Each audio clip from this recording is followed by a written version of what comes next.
Bismillahirrahmanirrahim. Assalamualaikum warahmatullahi wabarakatuh. Alhamdulillahirrahmanirrahim. Alhamdulillah kita akhirnya bisa ketemu lagi ya, walaupun dalam suasana pandemi. Tetap jaga kesehatan, tetap ikuti protokol kesehatan juga, dan yang paling penting adalah tetap mengikuti kuliah dengan baik dan benar, supaya nanti nilai-nilainya juga mengikuti.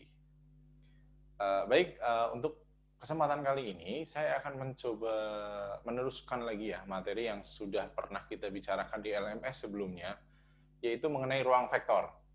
Nah, akan tetapi, di sini saya akan berikan sedikit motivasi dulu tentang munculnya ruang vektor.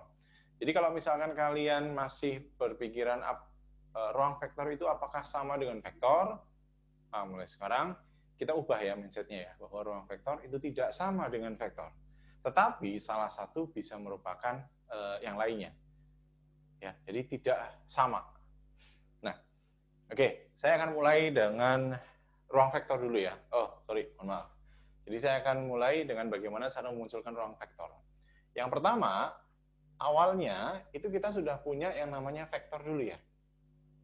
Vektor. Vektor misalkan simbolnya adalah R2, di mana kita bisa menuliskan R2 itu adalah A1 dan B1, gitu ya, di mana A1, B1 elemen bilangan real. Begini. Maka ini kita namakan sebagai vektor berdimensi 2. Kemudian kita juga bisa menuliskan R3 ya, dengan definisinya berarti A1, B1, C1, di mana A1, B1, C1 elemen bilangan real. Dan ini pun kita sebut dia sebagai vektor berdimensi 3.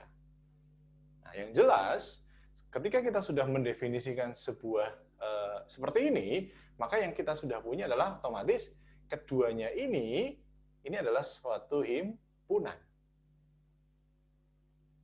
Oke.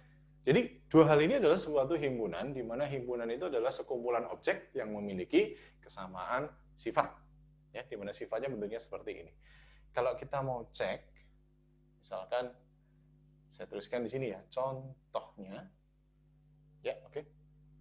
1, 2, lalu ada min 4, 0, lalu ada 3 akar 2 boleh, misalkan ada lagi 1,2 dan min 1,7 gini.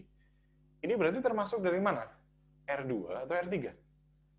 Jelas ya, karena wujudnya sama dengan seperti ini, maka ini termasuk sebagai R2.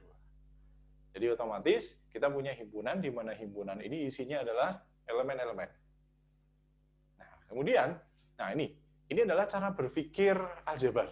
Jadi cara berpikir struktur aljabarnya gini.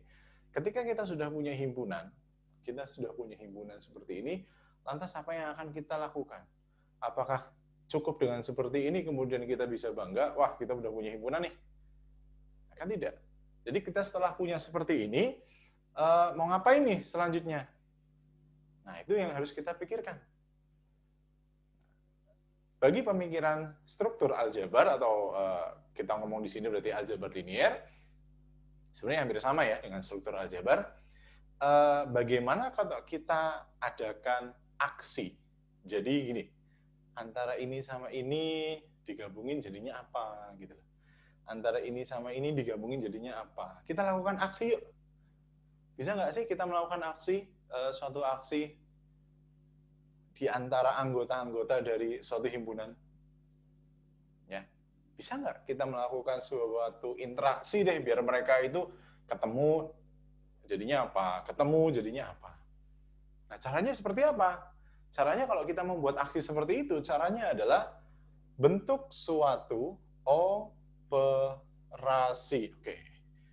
Sudah tidak asing ya dengan kata-kata operasi. Operasi yang kita kenal, apa saja operasi yang kita kenal? Ada plus, ada min, ada kali, ada bagi.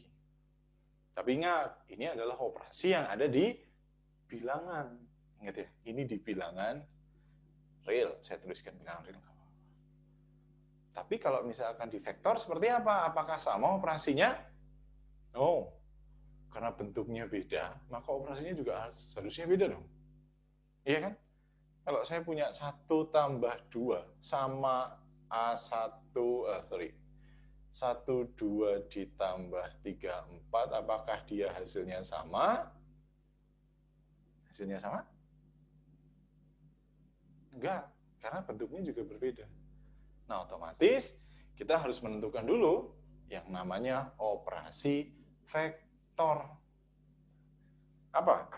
Ini hanya simbol ya. Saya simbolkan seperti ini. Ini simbolnya.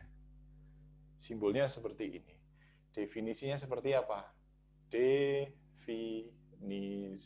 Yuk, cara menuliskannya seperti ini ya. Saya definisikan operasi penjumlahan ya antara R2 hasilnya adalah R2. Jadi cara bacanya adalah kita ngoperasiin plus. Operasi plus itu antara R2 ketemu R2 dan hasilnya harus R2. Gitu. Jadi kalau misalkan saya tulis ada A1B1 gitu ya. Di plus dengan apa? A2B2 maka hasilnya A1 plus A2 dan B1 plus B2. That's it. Ini adalah definisinya. Kalau definisi ini clear, maka kalian bisa menjumlahkan 1, 2 ditambah misalkan 3, 4. Berarti definisinya adalah 1 plus 3, 2 plus 4. Hasilnya adalah 4 sama 6. Duh, betul kan? Dia juga elemen dari R2. Nah, seperti itu. Jadi ada himpunan, ada operasi nih. Operasinya misalkan 1, yaitu plus. Kemudian apa lagi nih? Apalagi selain operasi plus yang bisa saya definisikan di vektor R2? Apakah hanya plus? Yuk, coba ingat-ingat lagi. Vektor itu bisa diapain aja? Vektor itu bisa misalkan ya, saya buat gini dulu. CD, ini kan jadi plus ya. Lalu jadi min kan. Nah, selanjutnya. Bisa dikali? Apakah bisa dikali? Yuk, bisa. Tapi hasilnya apakah dia vektor? No. Jadi yang sama-sama vektor itu hanya ini dan ini ya. Tapi plus dan min itu kan saling inverse ya. Maka saya cukup mendefinisikan plus saja, maka min otomatis terdefinisi. Ayo, apalagi misalkan? Coba, masih ingat? Apa ya? Kalau saya punya 2, 1, 3. Ayo, apa ini? Saya akan mengalihkan sebuah vektor dengan skalar. Gitu ya, mengalihkan sebuah vektor dengan skalar. Kalau yang kita tahu kan pasti 2 sama 6. Loh, berarti apa ini? Berarti ada sebuah operasi nih, nggak cuma antara vektor dan vektor saja, tapi antara skalar dan vektor. Makanya apa? Makanya kita definisikan yang lain lagi. Operasinya jangan cuma plus. Tapi saya operasi yang lain lagi. Misalkan, saya definisikan operasi kali ya, kalinya tapi di sini saya tuliskan titik ya. Gimana definisinya? Definisi, nah, tulisannya gini. Tadi operasi perkaliannya antara apa? Antara skalar, gitu ya. Atau saya tulis gini aja deh, R saja. R dengan R2. Yaitu antara bilangan real dengan R2, yang hasilnya adalah R2. Oh, jadi gimana nih?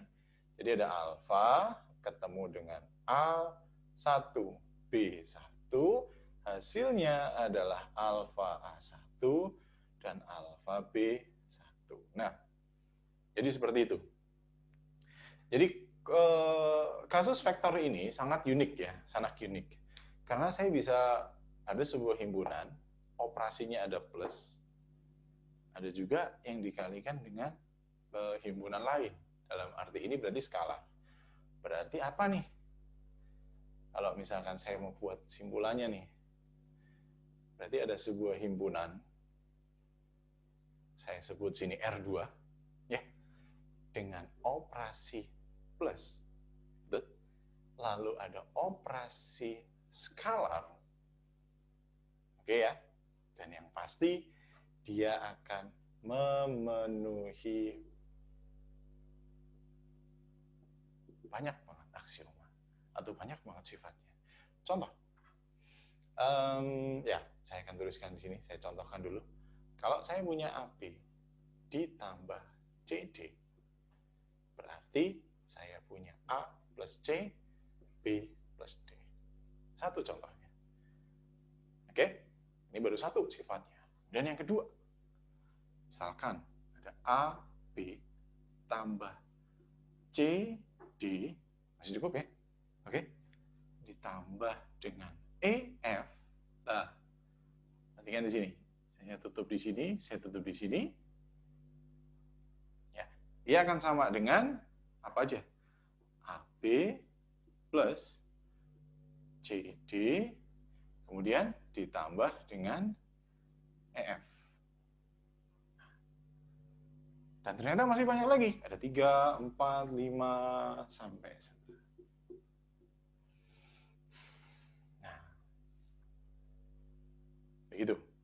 Jadi definisi latar belakangnya itu dari sebuah himpunan yang yang kita sebut dia vektor, ya, di mana vektor yang biasa kita sebut itu dia bisa dijumlahkan, kemudian dia bisa dikalikan dengan skalar, dan ternyata dari pasangan tersebut ya, dari 3 ini R kuadrat plus sama kali itu banyak sekali memenuhi sifat, ada tertutup, ada asosiatif dan lain sebagainya. Kalau nggak salah sampai 11. Nah, pertanyaan sekarang adalah, apa iya cuman vektor yang punya seperti itu? Apa ya tidak ada himpunan lain? Misalkan, paham ya maksudnya ya?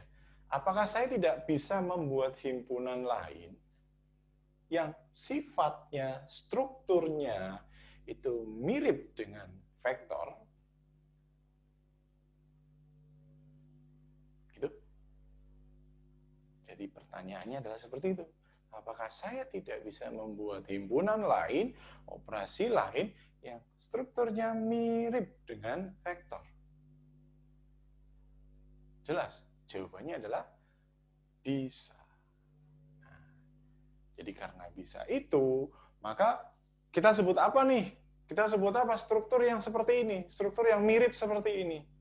Maka muncullah yang namanya ruang vektor.